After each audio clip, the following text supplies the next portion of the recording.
So in this video, we'll talk a little bit about how we might support someone who has been affected by sexual violence.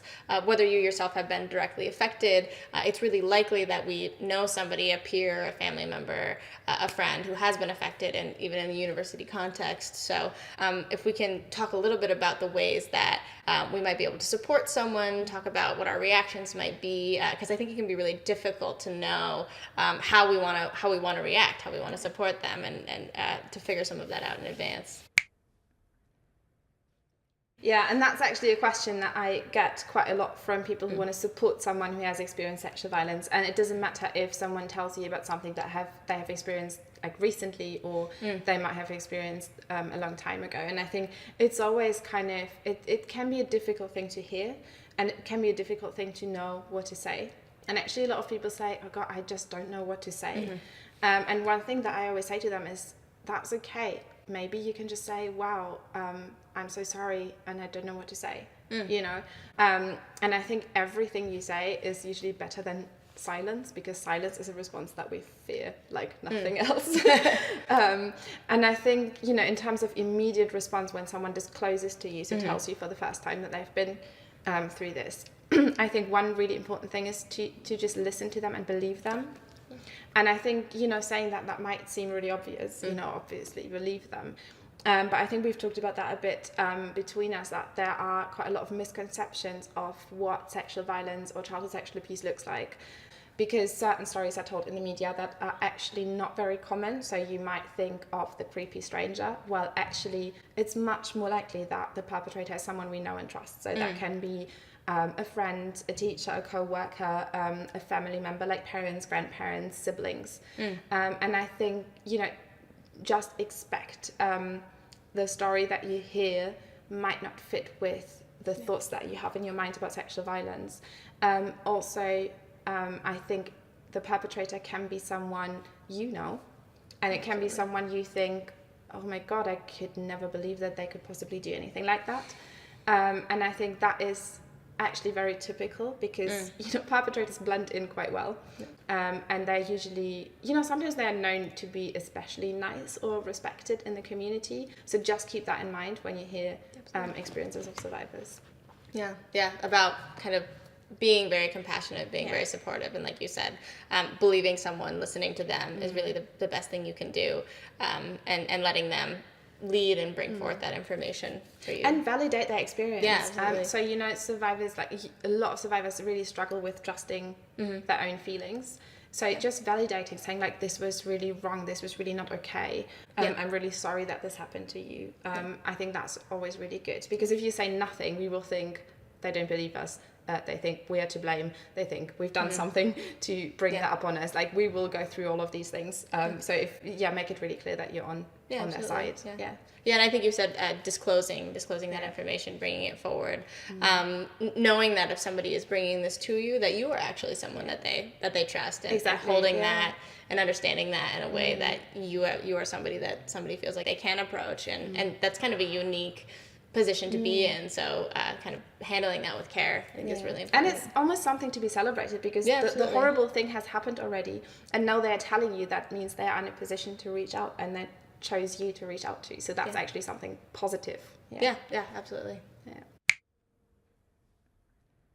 So something else that might come up is thinking about how I might manage my own emotions or reactions, or you're noting, especially if it's someone in the community or something that has happened in a shared community.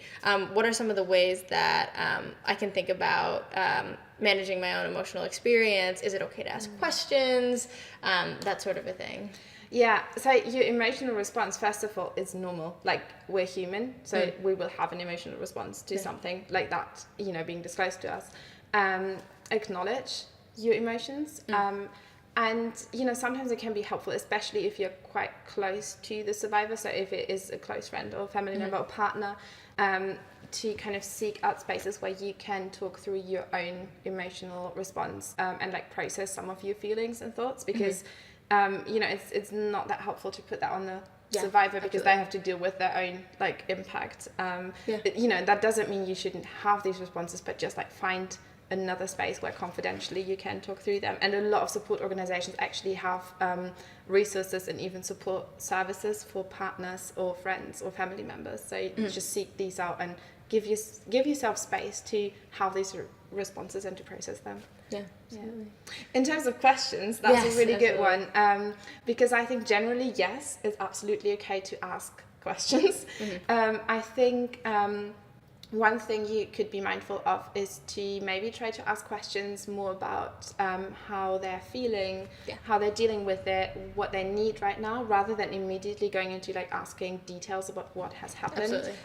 Because sometimes for us, kind of how we feel about it in the moment is much more important than the details of what happened. But even with that, you know, it's totally okay to ask, but like maybe ask them if it's okay to ask. Like, so you could say, hey, is it okay to ask you about what happened? Or is it okay to ask you questions? And with any questions you ask, just ask empathic and respectful questions. So don't ask any questions that have any implication of invalidating their experience or minimizing it or I don't know, implying some sort of blame or responsibility that can easily happen even if you don't mean to do it, but like just check yourself and check your question for that. And finally, thinking about the ways we might react when we're having that first conversation and the ways that we can take stock of our own emotional responses and really be present for the other person. What are some of the ways that after some of those initial conversations we can continue supporting someone? What are some of the maybe constructive or ways to check in and let them know that we are supporting them, even if it's not that we're talking about it every week or something like that? It's a really important question because I think, you know, the support doesn't end. Sometimes it really just starts after this initial conversation. And I think one important thing I would say is to find your role. So reflect on what your role is towards the survivor, and also reflect on your personality. So we're all different people. We all have different roles. And just think about what are your strengths generally in supporting people. And sometimes, you know, even just think about how would you generally support a friend? Like, how would you support a friend through like a breakup, you know, or something like that? And a lot of these things apply in the same way to supporting a survivor long term. So some of the practical ways in which you could support your friend or family member is, so if you are a person who's really good at listening and like providing space for people to talk things through, having long conversations, you know, then that's what you could do. You could also, if you're like more kind of a practical person who's really good at getting things done and organizing things, you could ask them if they need anything. For example, they might need to find support services, or they might need help with calling a support service, or they might need someone just to come with them to appointments, or someone to be there after an appointment having a coffee with them. So that's like really practical steps that you can do. Or you might be someone who's really good at like distracting your friends, like, you know, just like doing fun stuff. And I think it's really important, I think, for survivors, and this is something that's so underestimated, is for us to have like safe fun. So sometimes we might be struggling long term with the impact of our trauma, but we still want to go to parties, we still want to you know, kind of hang out in the park, we still want to go on holiday, like our life doesn't stop with sexual violence, although sometimes it might feel like that, but you know, and sometimes it's really good just to have this one person who knows, you know, who knows about some of your experience and some of your struggles. And so you might be at a party and they just need to get out for a minute because they have difficulties in crowds or something, and you can be the person that they don't have to explain anything to, that they can just say like, I need to get out, and you're like, okay, we're gonna go out, you know. So these kind of little things just in everyday life, being the person who's just there and who knows and who understands, who like they can call you on a day when they feel down and they don't have to explain why, and they don't have to go through this weird awkward thing of I feel like a bit down because like 15 years ago like that happened, you know. They can just say like, you know, sometimes I feel down, and you're like, okay, should we go for a walk? Yeah, absolutely. And I think if there are any last like best practices or things to remember in a larger sense as far as interacting with your friends who are your friends or the people that you're close to, if something like this has happened to somebody that you know and love, is there like a big picture we can take away? Definitely. So I think one really important thing that a lot of survivors, especially in the university project, have said that for them it's really important that they're not seen as being completely different now, like as different people or as kind of damaged or broken. And with all the support and the struggling, like, just keep in mind that, you know, we're still kind of the same people, especially as before we told you, you know?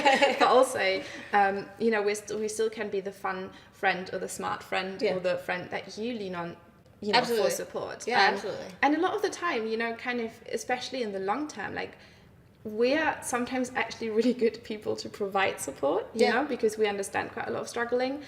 So yeah, just keep that in mind, that the trauma and the sexual violence they experience is like one part of their life and their experience, but it's just one part. Like, there's so much more that is kind of, is their personality, and that's kind of, that's your friendship, or your relationship that you have to them, and really kind of focus also on these strengths, and, you know, see them as whole people, really. Thank you so much for helping us talk through all of these things today. Also, if you want to know more about what's going on at Goldsmiths and in the London area, check out the website. Goldsmiths has a policy on these issues, and also it's something called Report and Support, which is a portal that you can utilize to find reporting and supporting options in and around Goldsmiths and on campus. Also, like we mentioned, there's a lot of really great organizations in London doing this work that you can check out as well.